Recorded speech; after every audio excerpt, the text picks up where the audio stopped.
Hi friends, எல்லாருக்கும் வணக்கம். எல்லாம் எப்படி இருக்கீங்க? கண்டிப்பாக எல்லோரும் நல்லா இருப்போம். ஸ்ரீமதியோட டைலாக் அதை வந்து அப்பா திருடிடுச்சு. ஆமாம், என் பெரிய பொண்ணோட டைலாக் இது. இப்போ நம்ம என்ன வீடியோ பார்க்க போகிறோம்னா, பனியே சொல்லியிருப்பான் என்ன வீடியோனா அது எப்படி சொல்கிறதுன்னு தெரியலையே. அதாவது வந்துட்டு சின்ன வயசுலேருந்து என்ன நடந்துச்சுங்கிறத என்னுடைய ஹஸ்பண்ட் வந்து சொல்ல போகிறார்.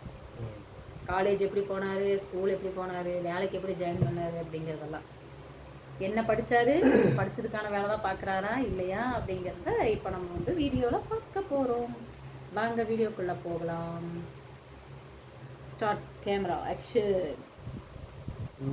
நான் படித்தது வந்து சின்ன வயசில், எல்லாருமே சின்ன வயசுல தான் படிப்பாங்க, ஒரு பெரிய வயசுலேயே படிப்பாங்க. ஓகே, எல்கேஜிலேருந்து 5th ஸ்டாண்டர்ட் வரைக்கும் மெட்ரிகுலேஷன் ஸ்கூலில் படித்தேன்.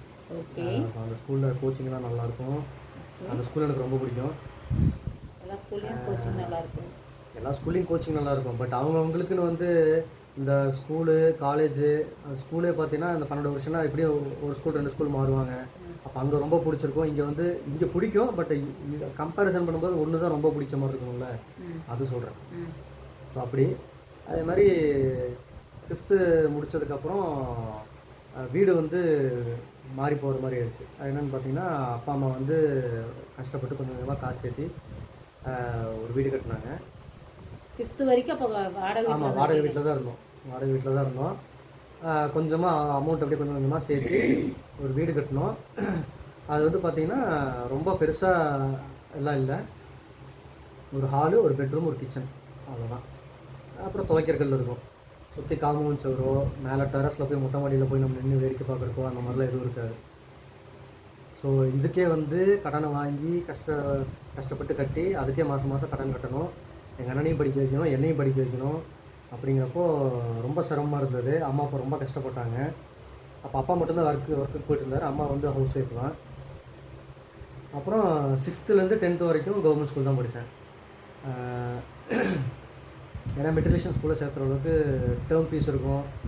அப்புறம் இப்போ நிறைய ஃபீஸஸ் இருக்குது. பட் அது இல்லாமல் அப்போ வந்து டேர்ம் ஃபீஸ் கட்டுறதுக்கு கூட கஷ்டம், கட்ட முடியாது. ஸோ அதனால் கவர்மெண்ட் ஸ்கூல் தான் படித்தேன். ஃபஸ்ட்டு வந்து உங்கள் வீட்டில் எத்தனை பேர், நீங்கள் எவ்வளோ பேர் இருந்தீங்க? எங்கள் வீட்டில் வந்து பார்த்தீங்கன்னா 5 பேர். எங்கள் அப்பா, அம்மா, நான், எங்கள் அண்ணன், எங்கள் பாட்டினா அப்பாவோட அம்மா. 5 பேர் தான் இருந்தோம். 5 பேர். பாட்டி அம்மாவும் வீட்டை பார்த்துக்குவாங்க, அப்பா ஜாபுக்கு போயிடுவார், நாங்கள் படிக்கிறது நாங்கள் பார்த்துக்குவோம். ஸோ ரொம்பவுமே கஷ்டம் படிக்க வைக்கிறது. அப்புறம் ஒரு வழி அப்படியே 10th முடித்தேன். 10th முடிச்சுட்டு 11th 12th கவர்மெண்ட் ஸ்கூலில் தான் படித்தேன். 11th 12th படிக்கிறதுக்குள்ளே எனக்கு மைண்டில் வந்து வீட்டில் இருக்க கஷ்டம், ரொம்ப சிச்சுவேஷன் சரியில்லை, நம்ம எதாவது சப்போர்ட் பண்ணோம், சீக்கிரமாக படித்து முடிச்சு நம்ம ஒரு வேலைக்கு போகணும். மைண்டில் பார்த்தீங்கன்னா 50% படிப்பு இருந்ததுன்னா 50% இது பூரா மைண்டில் ஓடிக்கிட்டே இருக்கும் எனக்கு ஒரு சைடு. 12th முடித்ததையுமே காலேஜ் எப்படியும் சேர்த்திடுவாங்க, சேர்த்துறதுக்கு வாய்ப்பு இருக்குது. நம்ம அந்த வந்து இந்த 3 மாதம் வந்து சும்மா இருக்க வேண்டாம், இங்கேயும் வெட்டியே ஊரை சுற்றாமல் வேலைக்கு போயிடலாம் அப்படின்னு சொல்லி டிசைட் பண்ணேன். அப்போது +2 முடித்து ஒரு 2-3 நாள்லேயே ஸோ வேலைக்கு போயிடலான்னு டிசைட் பண்ணி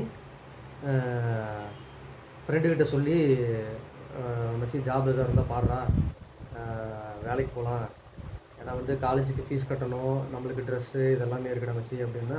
அவங்க வீட்லேயும் கொஞ்சம் கஷ்டம்தான். ஸ்கூல் ஃப்ரெண்டு 11th 12th கூட படித்தேன். ஓகே, அப்புறம் சரி நான் பார்த்து சொல்கிறேன்டா அப்படின்னா. அப்புறம் அந்த எக்ஸாம் முடிஞ்சு 2-3 நாள்லேயே அம்மா வந்துட்டு, நீ என்ன பண்ணலான்ட்டு இருக்க அப்படிங்கிற மாதிரி கேட்கும்போது, நம்ம அடுத்து காலேஜ் தானமாக படிக்கணும் அப்படின்னதுக்கு, காலேஜா அப்படின்னு வச்சாங்க. ஏமா என்னாச்சு அப்படின்னோடனே, இல்லை அண்ணனும் வேறு படிச்சுட்ருக்கான், நீயும் காலேஜ் சேர்ந்தீங்கன்னா 2 பேர்த்துக்கு எப்படி ஃபீஸ் கட்டுறது, 2 பேர்த்துக்கு ஃபீஸ் கட்டுற அளவுக்கு நம்மளுக்கு சூழ்நிலை இல்லை, அது உனக்கே தெரியுமில்ல அப்படின்னாங்க. எனக்கு அப்போ கொஞ்சம் ஒரு மாதிரி ஆயிடுச்சு. அப்புறம் சரிம்மா, நான் 3 மாதம் லீவு தானே, நான் வீட்டில் இருக்க மாட்டேன், நான் வேலைக்கு போகிறேன், ஃப்ரெண்டுக்கிட்ட சொல்லியிருக்கேன், கிடச்சிச்சின்னா நான் வேலைக்கு போயிடுவேன் அப்படின்னு சொல்லி சொன்னேன். சரி நீ வேலைக்கு போ, பட் இந்த வருஷம் படிக்க முடியுமான்னு தெரில, இந்த ஒரு வருஷம் வேணால் நீ வேலைக்கு போ, அப்புறம் அந்த காசை வேணால் சேர்த்து வச்சு நீ காலேஜ் வேணால் சேர்ந்துக்குவியாம்மா, அதுக்கப்புறம் கூட நம்ம எதுவும் ஒன்று பண்ணிக்கலாம் அப்படின்னு சொல்லி அம்மா சொன்னாங்க. நான் அப்போதைக்கு என்ன பண்ணுறதுன்னு தெரியாமல் சரிம்மா அப்படின்னு சொல்லிட்டு நானும் பேசாமல் விட்டுட்டேன். அப்புறம் கரெக்டாக 2 நாள்லேயே வேலை கிடச்சிருச்சு. என்ன கம்பெனின்னு பார்த்தீங்கன்னா அது வந்து ஒரு மேனுஃபேக்சரிங் பண்ணுற கம்பெனி. அது என்ன மேனுஃபேக்சரிங் பண்ணுறதுன்னா அந்த இப்போ வந்து 12th முடிச்சோடனே வந்து நீ வந்து வேலைக்கு போயிட்ட. ஆமாம் 12th முடிச்சோடனே வேலைக்கு போய் தான் நீ காலேஜ் போயிருக்க. ஆமாம் அப்போ வந்துட்டு 12th முடிச்சுட்டு வேலைக்கு போயிருக்காரு. இப்போ வேலைக்கு போயிட்டு படித்தாரா இல்லையா, காலேஜ் போனாங்களா இல்லையாங்கிறத வந்து அடுத்த வீடியோவில் சொல்கிறேன். Bye friends. இந்த வீடியோ பிடிச்சிருந்துச்சுன்னா லைக் பண்ணுங்கள், ஷேர் பண்ணுங்கள், மறக்காமல் கமெண்ட் பண்ணுங்கள். இது அடுத்து போடுற வீடியோவை பாருங்கள். அப்போ தான் வந்து இவர் வேலைக்கு போனாரா இல்லை காலேஜ் சேர்ந்து படித்தாரா இல்லை என்னன்னு தெரியும் உங்களுக்கு. பாய் பாய் பாய்.